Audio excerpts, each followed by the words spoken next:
My name is Elaine Sugrue and I'm the soil technologist here at Southern Scientific. Going through the lab each year, there'd be 60,000 soil samples and there'd be 40,000 litres of water going through the lab each year. I'm in the soil section of the lab and our main customers would be Tagus, but then we have general customers. So in this video, we'll talk about the process of samples going through the lab. So the most common reasons people send soil samples into the lab is to keep up with regulations.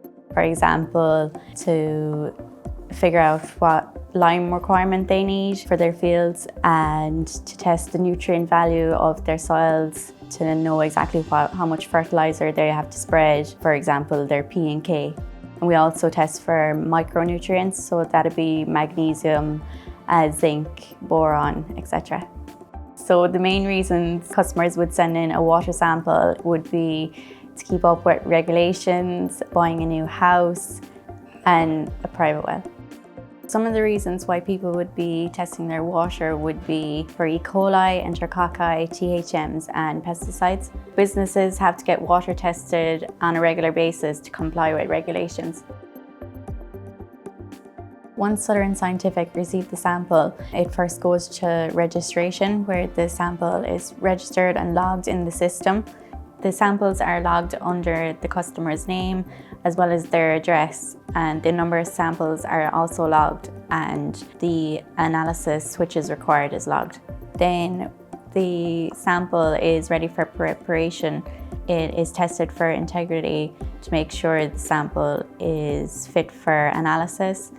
It goes through various processes such as filtration, drying, crushing, and then the water sample, we check if it's received in the correct water container. If the sample doesn't pass sample integrity, we would contact the customer or the advisor to see if they could retest the sample, or if there was insufficient sample, we would ask the customer to drop in another sample. Then we process the sample for analysis, where it's tested with high quality, up-to-date instrumentation.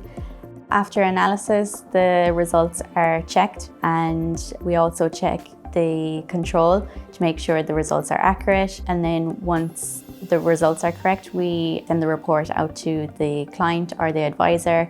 Once this is done, then we have to keep the sample for 3 months, just in case a customer queries the result of their sample.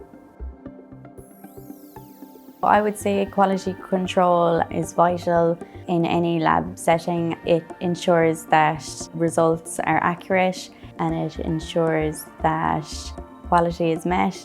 So it's important that the lab is ISO accredited to ensure results are accurate, reliable, and reproducible. It's important to make sure the machines are calibrated to ensure we're receiving accurate results. If we don't calibrate the machines, there might be inaccuracies in the results. So some of our machines are calibrated daily.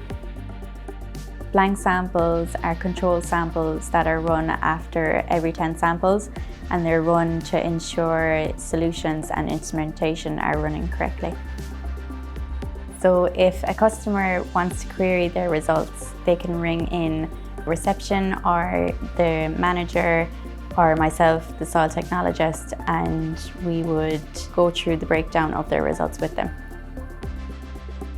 If a customer wants to send in a sample, they can do so by accessing our website online and downloading the submission form, whether it be a soil sample submission form or the water submission form, and their details can be filled out on this form and sent in with the samples. A customer can send their sample to the lab via courier, the post, or they can drop the sample in themselves.